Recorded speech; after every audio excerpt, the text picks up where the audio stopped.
Buenas tardes. Me permito hablarte hoy sobre la República Bolivariana de Venezuela como formación académica de la materia Organización y Control de la Política Exterior de la carrera Relaciones Internacionales impartida en la FES Aragón. Hablar del sistema político de un país es complicado. Tendríamos que revisar la historia de ese país para ver cómo ha ido cambiando, y la historia de Venezuela, además de ser complicada y difícil de entender, ha tenido muchos cambios. Ha tenido un sistema, podríamos decirse que un poco yendo hacia la militarización, y también ha tenido dictaduras y presidentes.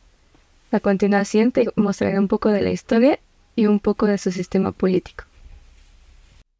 El territorio que hoy conocemos como República Bolivariana de Venezuela comienza a ser poblada en el Paleoindio. Esto se explica por la teoría de la H, que postula que una parte de pobladores vino desde el oriente, del Caribe, y la otra parte, por el occidente, del territorio de América Central. Luego llegamos a la época colonial, que comienza con Cristóbal Colón en la costa de Paria en 1494. Hubo explotación de perlas y trueque con los indígenas, que incluía al ser humano como mercancía. Tiempo después, en 1528, el rey Carlos V le cede a los Wessler el territorio con el nombre de Cabo de la Vela y Golfo de Venezuela y el Cabo de San Román y otras tierras hasta el Cabo de Maracapaná, que se simplificó a Provincia de Venezuela. En 1717 se fundó un virreinato en Granada. En 1777 hubo una unificación de Venezuela y algunos de los territorios dejaron de formar parte del virreinato para estar con Venezuela. Aquí iniciamos con el proceso de independencia. Su primer precursor fue Francisco de Miranda, que en 1806 inició un plan de invasión. Esta no se logra. Fue hasta 1810 que se destituye al general de la Capitanía Española, firmando la Carta de Independencia el 5 de julio de 1811, formándose dos triunviratos. Duraron muy poco hasta que se vieron amenazados por la corona y nombraron a Miranda como dictador. A la llegada de Domingo de Monteverde y con ayuda del pueblo que estaba en desacuerdo con la nueva república, es nombrado líder.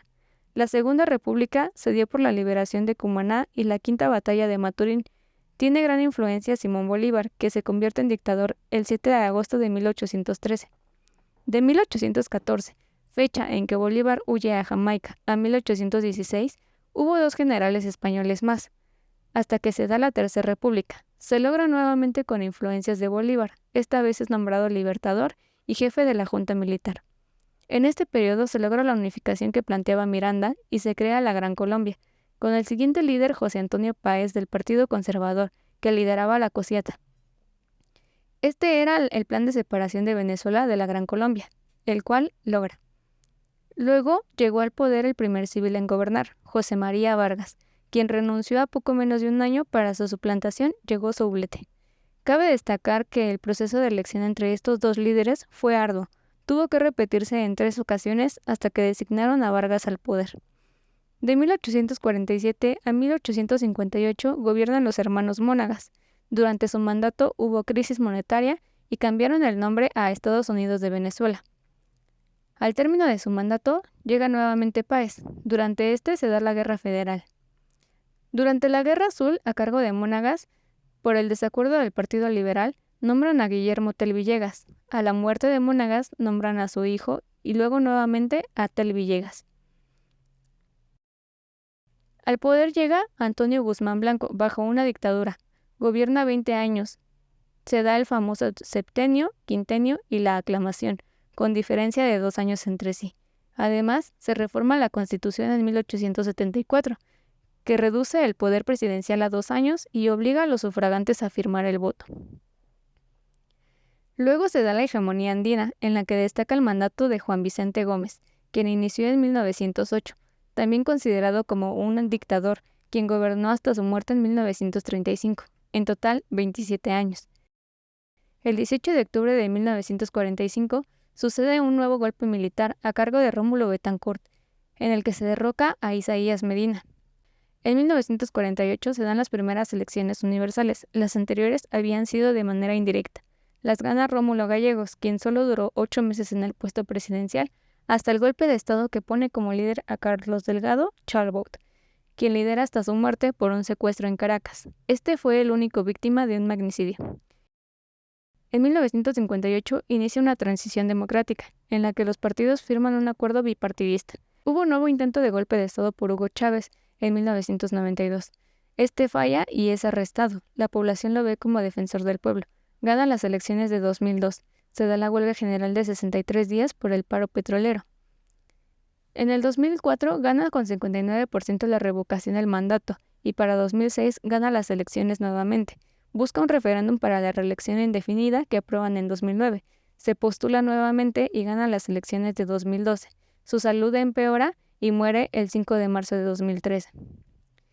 En 2013 llega Nicolás Maduro, quien ganó las elecciones del 14 de abril.